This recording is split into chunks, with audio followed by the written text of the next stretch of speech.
we've got some news. Our first bit of news is that there has been a change to the 7th day research breakthrough.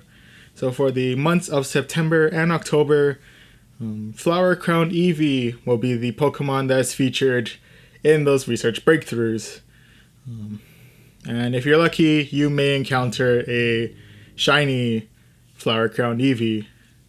Personally, I'm a little bit torn on this decision because on the one hand, Eevee is a very good shiny Pokemon to have considering all of its evolutions and whatnot, and it is a Flower Crowned Eevee, so since this Pokemon is a event Pokemon, is much more rare than any other Pokemon, but at the same time it doesn't quite have the same hype or the same appeal as possibly getting a random shiny legendary. So I don't know, if you're excited over it, that's cool, I get it, but if not, I understand. It's at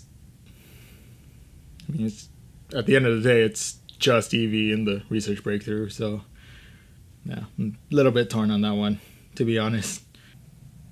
For our next bit of news, we are currently in the last week of the Ultra Bonus, and there are a few things that are worth talking about that are happening during this week. First bit of the Ultra Bonus is that the Kanto Regionals are still hatching from 7km eggs, so if you still haven't gotten a chance to get a Kangaskhan, Farfetch'd, a Mr. Mime, or a Tauros, or if you're still looking out for the shiny versions of each of the regionals, you can still hatch them in 7k eggs during this week. Just a friendly reminder that all 7k eggs are gained through opening gifts from friends. And something worth noting is that for this week, Niantic has made it so that it's possible to get 2 eggs from a single gift from one of your friends. So if you happen to be one of the people who've been going through tons of eggs, and this will be a great chance to get more 7k eggs during this week. What's also worth noting is that incubators, much like the previous 2 weeks, still maintain 2 times effectiveness. So if you're using a regular incubator, instead of 7km eggs, those eggs that contain the Kanto Regionals can be hatched in 3.5km eggs. And if you're using a super incubator, you'll be able to hatch them within, I believe, 2.3 kilometers or so. Another thing from the Ultra Bonus that is definitely worth noting during this week is that Mewtwo will be in Legendary Raids from now until Monday, September 23rd at 1 p.m. Pacific Time. So any of the Mewtwo's that are caught during this week will learn the exclusive charge move Psystrike. And what's more important is that there is a chance to get a shiny Mewtwo out of any of these Legendary Raids. Also worth noting is that Mewtwo will be the Pokemon that is featured during the Legendary Raid Hour on Wednesday, which I believe is either today or tomorrow, depending on when this video comes out. And that'll be from 6 to 7 p.m. at your local time. Hello.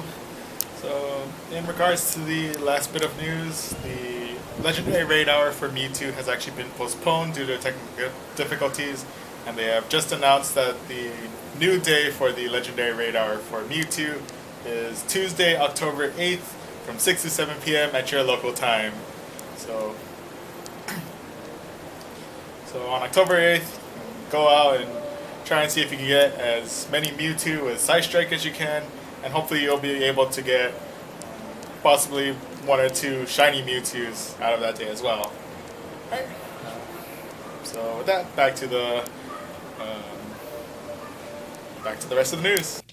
For the Gen 5 Pokemon that are available in the various different eggs, in 2km eggs you'll be able to hatch a Patrat, Lillipup, Purloin, or Pidove. In 5km eggs you can hatch Snivy, Tepig, Oshawott, Blitzel, Drillbur, and Fungus. And in 10km eggs you'll be able to hatch Feralseed, Clink, Litwick, Golett, and Dano. So something like that. And so for the Gen 5 Pokemon that are available in raids, that would be Lillipup, Patrat, and Clink. And these are all significant in the And these are all pretty significant considering that all three of these now have their shiny forms available. What's also important to note is that it has been specifically reported that Clink is not available out in the wild, so you can only get this Pokemon either through battling it in raids or through 10-kilometer eggs. And with the release of this Gen 5 wave comes a few region exclusives. So for the three kind of elemental monkey Pokemon, Pansage, Pansear, and Panpour, they will be released within Asia Pacific, the Europe, Middle East, Africa, and India region, and the Americas and Greenland region, respectively. Also, in each of the hemispheres, Heatmore will be released in the West Hemisphere only, and Durant will be released in the East Hemisphere only. Finally, with the release of Gen 5 comes a brand new item, the Unova Stone. So this item will apparently function similarly to the Sinnoh Stone in that it'll be used to evolve certain Pokemon such as Lampent.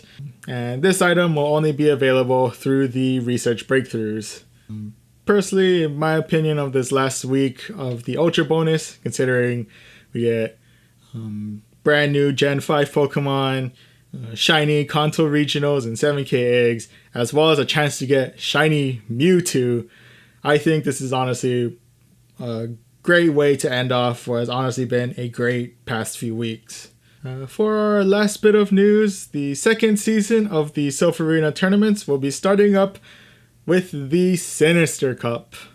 So this cup will be taking place during the month of October, and it will primarily focus on Ghost, Psychic, Steel, and Fighting type Pokemon.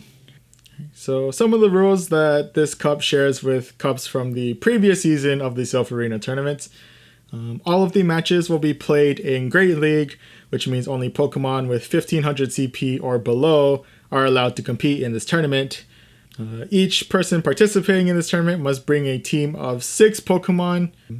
Each of these Pokemon must be of a unique species, which means you can't bring a team of like 6 Skarmories or 6 Pikachus. However, it is worth noting that most of the time, Alolan Pokemon are considered as a different species than the regular Pokemon. So if you had a team with a Raichu and an Alolan Raichu, that's perfectly legal since both of those would usually count as their own separate Pokemon species. And finally, only the Pokemon that have at least one of the specified types that I mentioned that goes with the theme of the cup are permitted. So for this cup, only Pokemon with Ghost, Psychic, Steel, or Fighting types are permitted in this tournament. It is worth noting that they only require one of those typings to enter, so it is perfectly legal to have a Pokemon that's possibly Ghost and Fire type, or even Steel and Psychic types. There are some other rules that are specific to this cup that are worth noting. One of which is that you're not allowed to bring any mythical Pokemon. So Pokemon such as Deoxys, Mew, Celebi, and Jirachi are not allowed in this tournament. Also, specifically, Skarmory and Hypno are banned from this tournament. So even though they match the typings of this cup, those 2 Pokemon in particular are not allowed in this tournament. And finally, any Pokemon with a dark typing, which also includes dual type Pokemon, are not allowed in this tournament. So Pokemon such as Sableye and Spiritomb, even though they do have the Ghost typing, since they're also dark type Pokemon, they are not allowed to compete in this tournament. I'll be sure to break down the full meta of the Sinister Cup later on in the coming weeks. But from my initial impressions, I'm assuming Medicham will definitely be one of the big contenders for this, considering Medicham has been one of the strongest Pokemon to have in the Great League in general. Other Pokemon that I'm definitely looking out for, Lucario and Bastiodon have been pretty strong Pokemon in previous tournaments, so it wouldn't be surprising if they started making more appearances in this one as well. Steelix is always a very kind of middle to high ground contender for each of the tournaments, so I definitely can't imagine seeing Steelix being one of the major players in this tournament as well. And from early reports, it does look like Alolan Marowak is definitely going to be one of the bigger contenders in this tournament. I'll definitely be sure to do a little bit more research and to kind of break down the meta more in the coming weeks. I'll also be leaving a link in the description below for a tournament map where you can see where there's any of the where you can check your local area and see if there are any Sinister Cup tournaments being held near your location. I'll also be leaving a link to the Discord server known as Go Stadium, where you're able to compete more on a virtual tournament rather than an in-person tournament. So if there are either no tournaments being held near your area, or if you just prefer to battle people more on the online side of things, you can definitely go ahead and check out Go Stadium. So we actually do have a few more bits of news to talk about, one of which is that the altered form of Giratina will be returning to Legendary Raids from Monday, September 23rd at 1 p.m. Pacific Time, all the way until Thursday, October 17th at 1 p.m. Pacific Time. Also on September 25th, there will be a Legendary Raid Hour dedicated to Altered Form Giratina from 6 to 7 p.m. at your local time. And for all of those raids, if you are lucky, you may get the chance to encounter a shiny Giratina. Admittedly, it's not as good as getting the origin form of Giratina, but I mean, I'm still down for getting Giratina back in Legendary Raids, and I'm also very excited that the shiny form of Giratina is also now available. In other Mewtwo related news, starting September 25th at 1 p.m. Pacific Time, Mewtwo will be returning back to EX Raids. So if you manage to complete a raid at any of the EX Raid qualifying gyms, you'll be able to get a EX Raid pass to battle Mewtwo again. What makes his return to EX Raids interesting is that he'll be coming back with his exclusive ghost type move, Shadow Ball.